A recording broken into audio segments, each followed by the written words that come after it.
Welcome back. Another episode of Preacher in the Hat. My name is Derek. Eric's across from me. Steve is across diagonal, whatever, and Chris is over there in the chair. Chris is hurting tonight. He came in actually and admitted that last episode we were out. He thought our cameras were a little bit out of focus. I feel like, and he's got a monitor over there. I feel like we look pretty good tonight. I don't know. Can y'all see? Based on the angle that I have, things seem okay. I don't know about mine, but maybe Dad's looks pretty good. That's kind of messed with it. But anyways, Chris, we're praying for you, buddy, and we hope you pull us through here. He had a tough. We've been here for about an hour since we normally get together, and he had a tough first hour. He talks about and oh no, don't say it. Oh, I'm gonna say it. When you're doing things for the Lord, is that what you're talking about? Somehow, when he does something for Jesus, things go wrong. Yeah, like he's getting messed with. But now you can take that several ways. One is that he's blaming Jesus. Yeah, you know, yeah, I know. Or maybe the other guy. Who knows? Yeah. We love Chris, and it's one of those things where, like, you know how they talk about in my job in the business world about breaking down like knowledge silos, whatever, such that if like somebody is out for the day, then then everything can still go on because everybody other people know how to do your job. Yeah, we have not done that here at Preacher in the Hat, and just so you know, if anything ever happens to Chris, you will no longer see our faces. It will take a few weeks before we have a video run. We will be audio only. So as much as we like to tease him about that stuff, he is the one and only reason that. He comes closer to being indispensable to this podcast than any of the rest of three of us, probably. Yeah, so. I feel that way. Yeah, because you could still film this chair if I'm not in. Yeah, right. Right. The other two people can still talk. Yeah, if I'm not here. So I wanted to start off tonight as we get into our topic. I'd like to hear from you guys. And now, Dad, I know you. It's been a minute since you parented directly young kids. That's right. You have grandparented young kids more recently. So if your story kind of goes in that with grandkids goes in that direction, that's totally cool. But I want to hear one of your. It doesn't have it's not favorite among favorites. It's whatever good one comes to your mind. I'd like to hear a good, fun little kid story. Somebody else go first and get my juices started here. Let's see if we can get my thought processes. Who's going to go first? You kick us off, Derek? I'll follow. Man, I don't know. I think most of mine these days go around my kid either mispronouncing a word or completely like not knowing the definition of a word. Okay. That kind of adds some humor. And this was probably several months ago. I don't remember exactly. But Isaac walks downstairs and I think I was sitting on the couch, and then we've got another couch off to the side, and he kind of walks over to the other couch and he's kind of got like this tired looking, like, look on his face, and he goes, "Dad, I'm getting very busy." And I stopped for a second. I was like, busy. Okay. What do you mean? What do you mean you're getting busy? He said, "It means I just want to lay here." And then he just plops down on the couch. I still don't know what he meant by busy. But those are the kinds of stuff that stick with me right now. Maybe he sees you and Catherine looking tired if you say you're busy. Maybe so. Something. Yeah, I don't know. Or maybe he's saying I'm exhausted. That's what he was saying. He was saying he was tired, but I was trying to figure out how he correlated the word busy with tired. But that got a good chuckle from me. Oh, that's cool. That's cool. Go ahead. You next, Derek.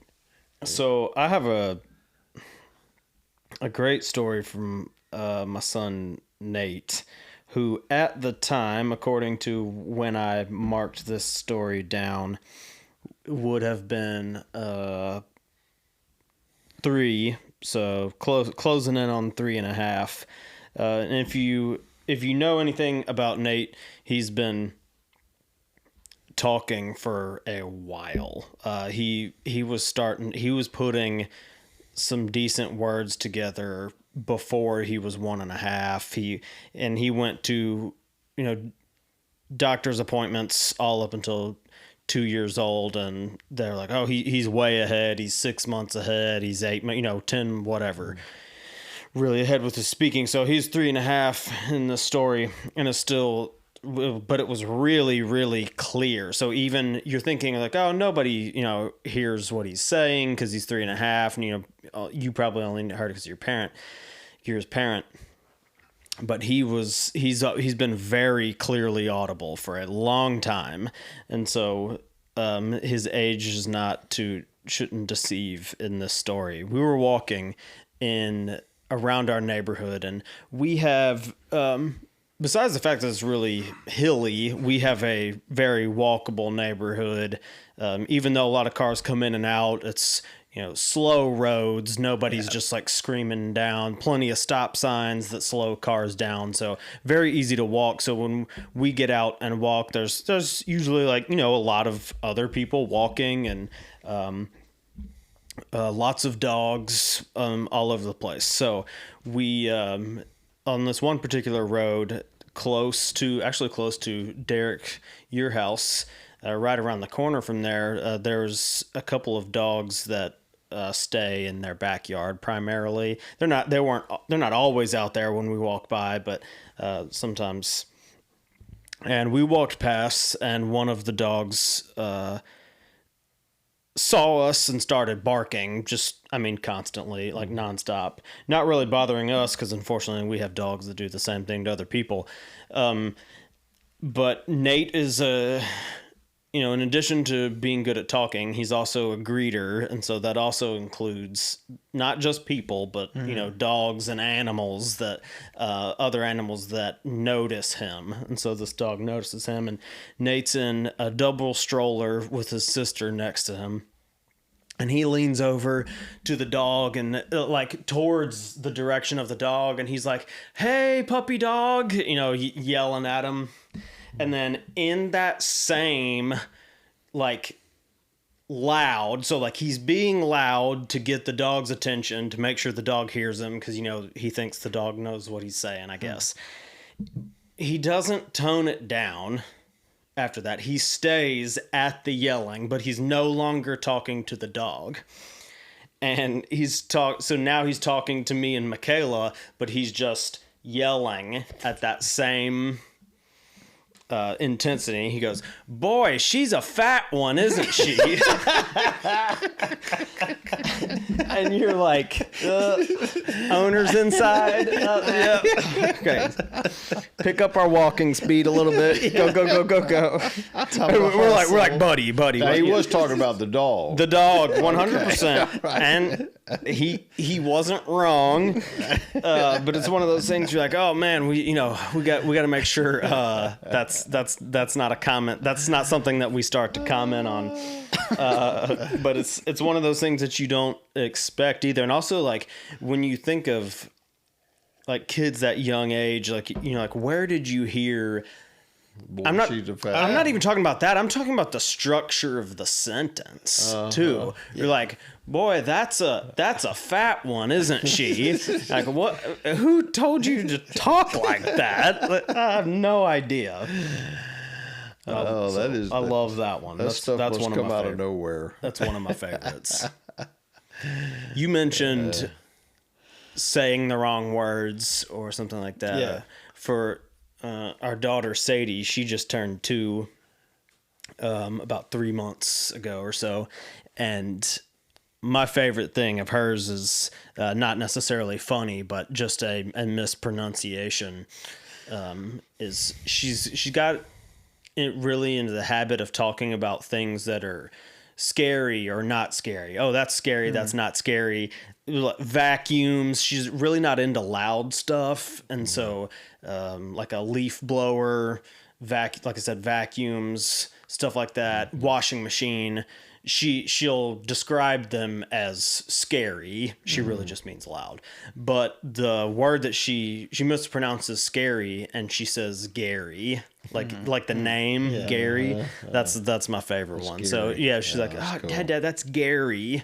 Yeah, that's cool. One of my favorites. I like that. My favorite, and this is non-humorous or whatever, but for our daughter Emmy, she's just got a very likable personality that's such as like everybody who kind of comes in contact with her, we always get compliments, particularly like when we're not in the room and she gets comfortable around other people, because she'll, like any kid that age, she's one, so she'll get clingy to us if we're there. But it's hard to describe. She just kind of has like a pleasant, inviting vibe. Yeah. And so one of the coolest things that someone told me one time was, we drop her off at her preschool and stuff like that, and they said and one of the coolest things that someone told us is that everybody there feels like they are Emmy's favorite.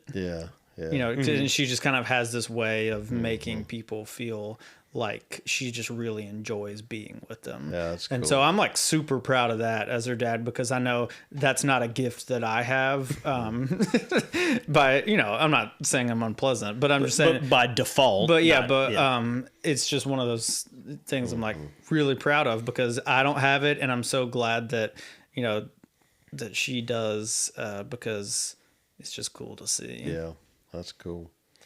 I was thinking about your oldest sister, our oldest daughter, Shauna, and she was a little bit older than your kids when this happened. She was about 7 years old, and she was born in South Alabama. We moved when she was about 4 years old to Tuscaloosa, Alabama, and then when she was 7, we moved to Birmingham, Alabama. So the little girl had been around, and in Atmore, there were 2 different houses. She was born in one house, and then she don't remember that house, but in another one we lived in, and then in Tuscaloosa, we lived in 2 different houses. And we were on our way to Birmingham for a new job that I was in 1987, and we're on the road, and Shauna looks at me, and she had her middle name's Joy, and she was a baby of joy. I mean, she was something else, and she would sparkle. She's a lot like what you say Emmy is, and she would sparkle a lot, and she would say things. And she looked at me.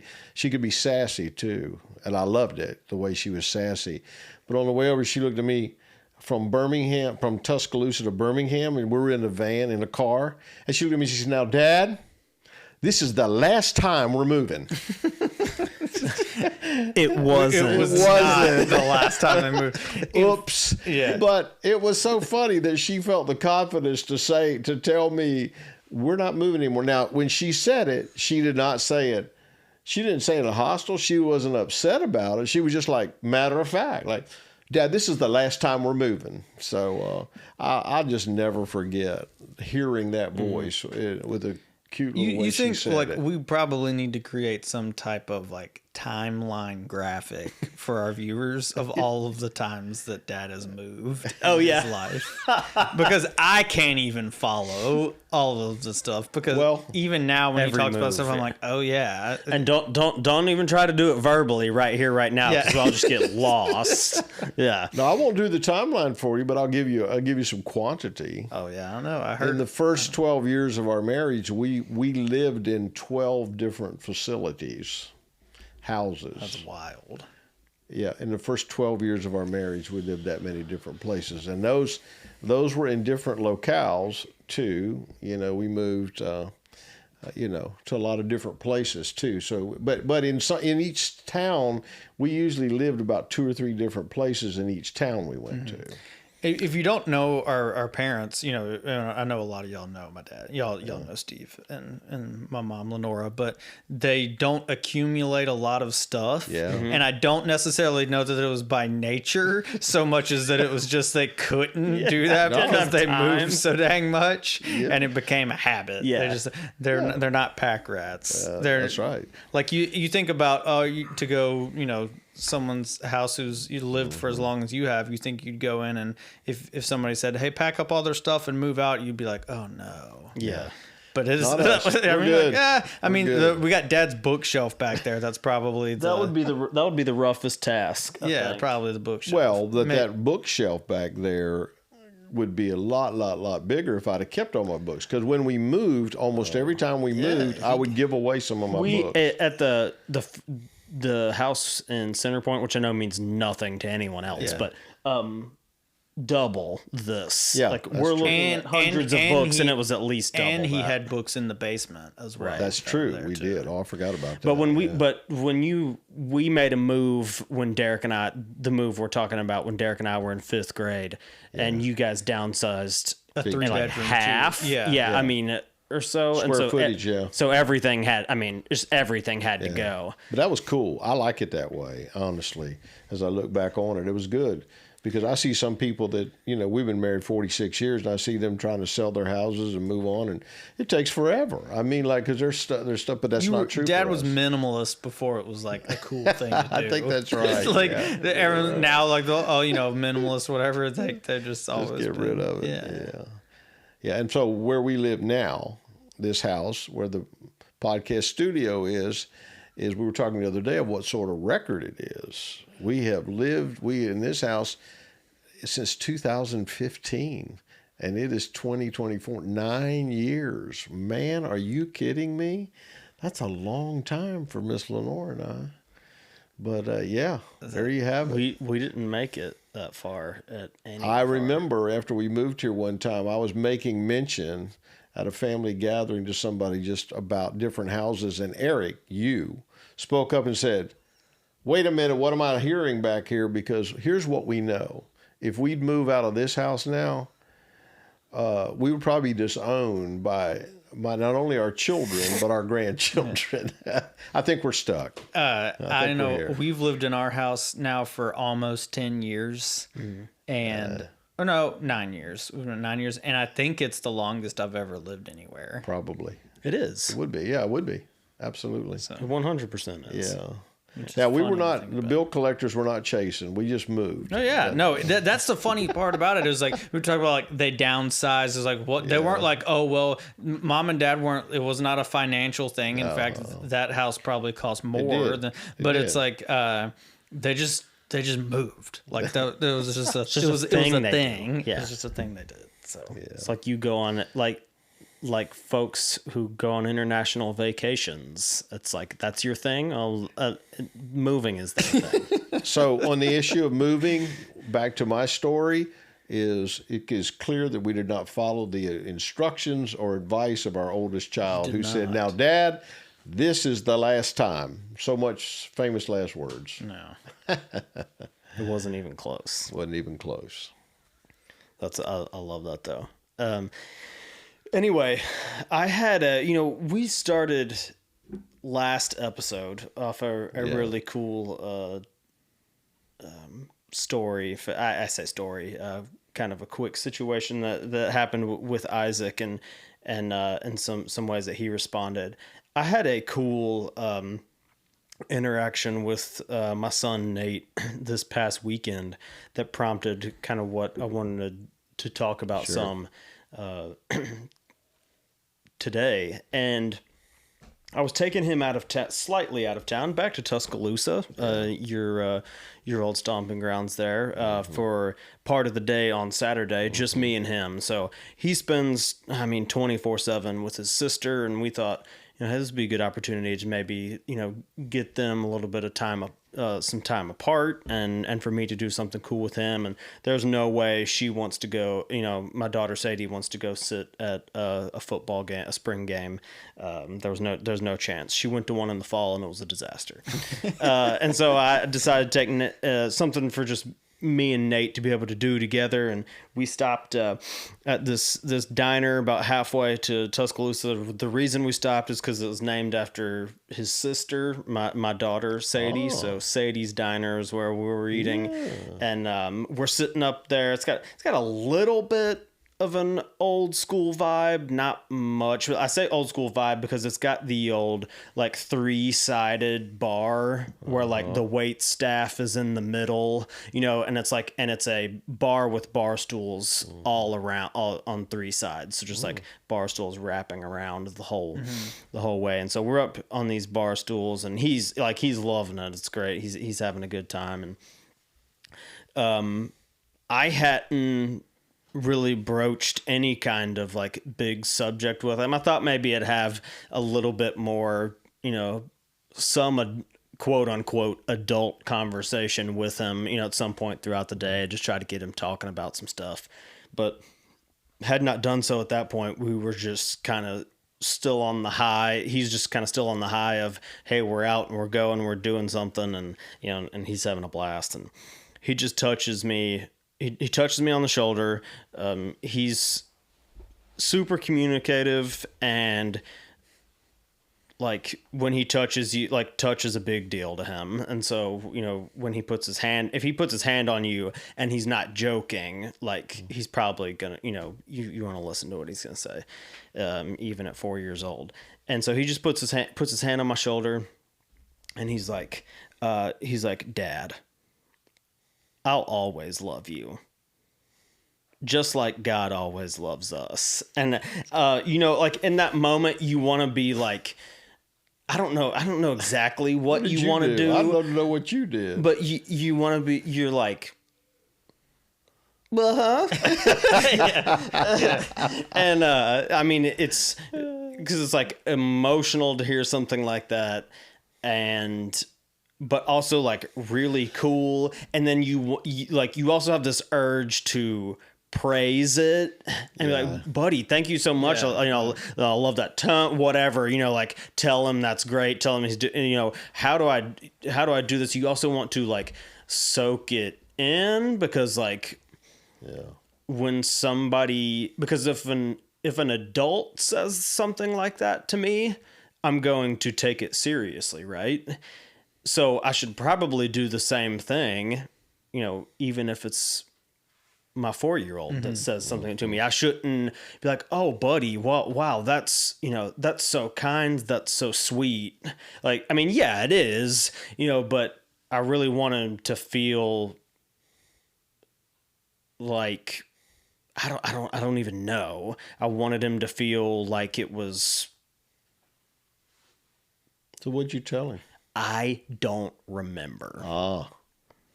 Not surprised. This is 3 days ago. I do. So know, he rendered you I speechless. should say I don't know exactly how I responded. Like in the first 10 seconds. I do know. Like after a little bit of time,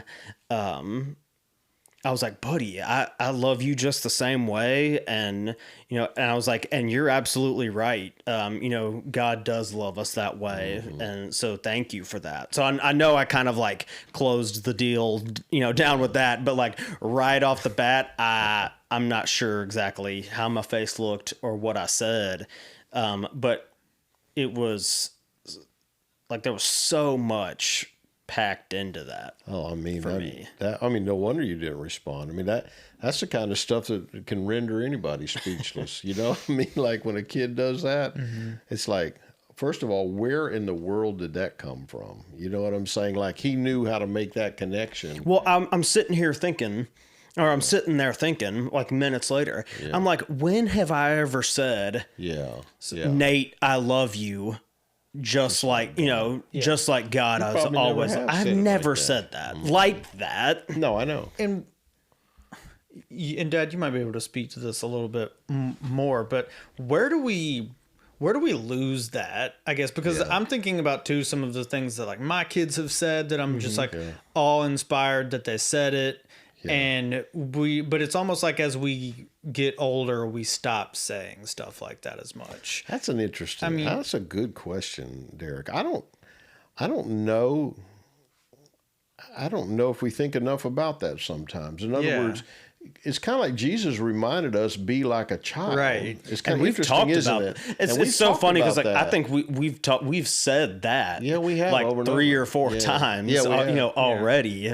So somewhere or another, we lose being a child. Yeah. I think that's what happens is we get to be adults and we're smarter and I don't know, we're maybe we think we're more logical, but kids tend to come from their heart. Yeah. And I think adults Because tend you don't not really to. have anything else to draw from either. Yeah. There's not like all this other life experience. That's and all right. of that And so stuff. sometimes for us, I think one of the things that happens when we quit being a child or being like a child is we get more cynical, maybe not. Cynical may not be a good word, but maybe apathetic a little bit to some of it, you know, and so that those experiences and those feelings that we had as a child, we say, well, I'm an adult now. You know what I'm saying? Yeah. Like, I'm an adult now. So what I love is the spontaneous nature of a child. So we lose the spontaneous nature of a child to speak what's really in our heart. Like, for example, And it's interesting that I'm sorry to No, cut you so off, but it's good. interesting that you use the word spontaneous because that's exactly what it is. It is. Because he did it, he put his hand on my shoulder, he said it, and then he was went done. back to doing what a he was 4-year-old done. does. He was done. So, yeah. And so he didn't even have to think through, now, what did I just say and how profound Right. was that? He didn't you know? he didn't like hand me the floor to Yeah. to share my respond. emotion. Yeah, it wasn't anything like Right. that. It was like you said, spontaneous. So what we lose it when we lose being a child. When we think that in other words, we confuse being childlike and childish. And what he did there was childlike. Mm-hmm. Now he may do some things that's childish. I like to use that distinction. I don't know if that's good for anybody else, but when childish is more that idea that spontaneity can be like we were talking about earlier before the podcast was, you know, if you're having trouble when you said about your children, when you're having trouble, because I think your mom was saying about how your kids are being verbal, much more verbal and that kind of thing. You said, why aren't they verbal when they're in the middle of distress? You know what I'm saying? When they're screaming and they can't communicate it, that kind of thing. So that's childish to me. Yeah. Childlike that Jesus was talking about was what Nate did, is what Isaac did the last week. Yeah, when we last talked about, episode we talked last about, episode we yeah. talked about that. And what's interesting to me about that is, so what does it mean?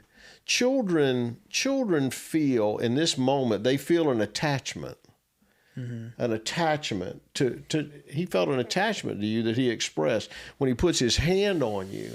And you know, now I'm not a psychologist or a counselor, but I've done a little bit of reading and I've seen a lot of stuff where people don't have attachment disorders. They don't know how to be attached to somebody. But what Nate expressed, I was thinking about it today while I was thinking in preparation for tonight, because you had sent a text with that quote on it to me. And I thought, what he's expressing is an attachment not only to you, but to God. He's expressing that connection, that attachment to you and to God. And so that kind of thing makes him just be able to, in that moment, to just really, I mean, how connected did you feel to him when he did that? I mean, like, wow. Oh yeah, You know, it's profound. I think you're at this young age, that's always kind of getting taken to a new level, right. you know, like so frequently. But this was one of those. It was like it was somewhere we haven't been before. Okay, so let's flash back for a minute. I'm going back to this one. To his dad, to Nate's dad. You, Eric, were about 4 or 5 years old because we lived in Center Point. And I was sitting in my recliner, probably watching a game. And you and Derek used to come in there quite a bit. And y'all would play football or baseball in this big den, you know, and how many times, and they bring your gloves or football, if it was football season, or baseball, if we were watching the Braves. I don't remember what was going on. I don't know what was going on, but you, Eric, came over to me and walked over to me and started climbing in my lap. Mm-hmm. You were not upset. that I knew of. Didn't exhibit any of that. But as you were climbing in my lap, I had a speechless moment just like you did the other day. I had a speechless moment with you, just like you now in turn have had a speechless moment with your son. And as you climbed into my lap, you said, Dad, I think I need holding. Another one of those kind of moments. Yeah. Dad, I think I need holding. And I didn't have to say anything in that moment except, yeah, come on, buddy. And you got in my lap and we did it. But it's that same sort of thing where for some reason you were expressing your attachment to me in that moment for whatever reason. You know what I'm saying? I hadn't been doing anything particular for you. I hadn't said, hey, Eric, come on over here. And, and you were 4. You weren't 3, you weren't 2, you were 4. But as you cry, it's something I've never forgotten. And in fact, sometimes I've used that when I talk about my relationship with God, is sometimes I just go to God and say, I think I need holding. I love what you said there about and how you included for no reason. Yeah. Because that's right. I think a lot of how we lose that spontaneity and that stuff of acting of the childlike stuff is doing things we don't do things for no reason. Yeah. We need a reason. A reason to put your hand on and say, hey, I love you like God loves us. That's right. You know what I'm saying? Like in a kid doesn't need a reason. We don't think about a reason. No. And we don't need a reason to go to our Father. We don't need a reason to talk to him. But so many times we just wait on that reason. I know I wait on the reason to talk to him. And he doesn't need us to have a reason. In fact, he'd probably like it all the much more just as we do when our own kids, when they say that stuff for no reason. I even think about a great parallel in that is like almost just like being in the room. It's like you'd mentioned about us being in it because, most of the time when we were growing up and we were around that age, it was baseball on in the evenings on the TV on in the evenings or something like that, and so that was how sports was how you usually relaxed in the evening time. Right. When you came home and we weren't always allowed to necessarily do high intensity things, maybe inside. But one thing that I always remember is in that room with if Dad was watching baseball, and I kind of remember like it amazing me to some extent, like from time to time, like we could be in that room and it did not matter what we were playing. And this was a big room, like a big room that we big had. Den. And it didn't matter if what we were doing got in the way of Dad's I don't ever remember him saying you're in the we would play baseball with the little miniature wooden bats and a big balloon, and balloons flying around all over the place. And I don't ever remember hearing Dad say the balloon keeps going in front of the TV screen, stop doing that. And I feel like, and I could be wrong, but I feel like at one point I remember Mom asking us, to tone something down, I think. And you basically you did not correct Mom, but being like, I think she was kind of doing it on behalf of you. And you were like, no, I love something like that, that I love this. And I get like, I think about that now having kids, and it's like, just recently we had the March Madness basketball tournament. So I'm watching some basketball, and Nate wants to drag his big basketball goal up close to the couch. So it's like covering a third of my TV screen, and he's like dunking on it, and I'm like, I'm not. I don't even move. Like I want him in there doing that. Well, that's the way I felt. Even while you're talking about it now, it gives me warm feelings to remember that. You know what I'm saying? Because that's how I felt about it. I mean, it was just like I was glad y'all were in there doing it. You know what I mean? And I could tell you were having fun. You were having fun doing it together. You didn't require me. This would have been a little more difficult maybe if you would have required me to come down and play the game with you. But that was kind of cool to watch y'all do it. And it didn't interfere with anything. I never Yeah. remember feeling like it was interfering. In fact, I wanted it to happen. I Right. liked it happening. Yeah. I didn't ask you to do it, but I liked it. And it just kind of reminded me of well, I forget even which one of you were talking about attachment. Yeah, You know, I mentioned and that, you know, it's the same way in our relationship with Jesus, and that, you know, I don't know, it's just kind of like that built just being in the same room, us doing something you enjoy, like us playing something you enjoyed, you know, just even getting to be a part of, is like created that or built that attachment together. And that's kind of what I was alluding to earlier, of like just being in the room. That's right. And I think it's the same thing, you know, with God. Now, we don't have necessarily a physical room to share with him, but he's here, you know. Well, let's think about that verse in the Old Testament. It said the Lord God inhabits his praises of his people. And you've heard me say before sometimes in teaching or preaching that God likes to hang out with those people that are bragging on him. You know, the people that want to be with him, the people that enjoy his presence, he likes hanging out with us. And that's the same thing that I sense here, the attachment thing, is because attachment, and could be another subject for another podcast, but attachment leads to joy. Mm-hmm. When I'm attached, it leads to joy. The joy of being in your presence, you as kids, the joy of you being in my presence as a father. Excuse me. The joy of being in the presence of your mom. Attachment leads to joy. Children, when they are attached, it's joyful for them. Your boy puts his hand on you for one reason. He's loving being with you. Mm-hmm. He's loving to be in your presence. He's loving to be there. Even your boy saying, "I'm busy, Dad," boom, I'm down. He's doing that. He's loving to be there. He didn't go say, "I got to go to my bedroom and rest."